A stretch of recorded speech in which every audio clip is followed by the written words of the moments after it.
ارجع للبيت امي تطلع لي سوالف من جوا القاع.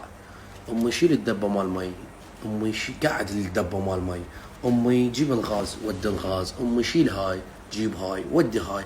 ما اعرف ليش يعني هاي الامور كلها تتذكرها الساعه 12 بالليل. قاعد اتعب قاعد امل يعني كافي حسي بي يا امي. رساله الى امي، تحياتي للوالده العزيزه. رساله ثانيه الى امي، يمه انت استلمتي راتبك استلمتيه.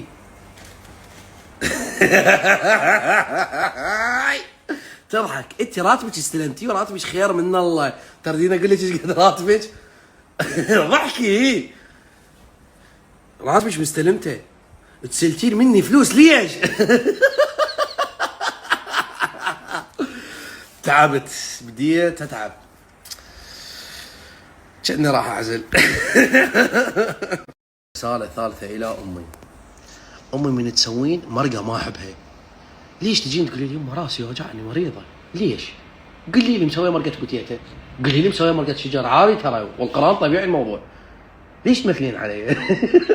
ليش تقولي لي يما مريضة؟ هاي مو انزل جوعان؟ هي مسويه مثلا مرقة شجر، تدري بيها ما احب مرقة الشجر فتخاف، شو تسوي؟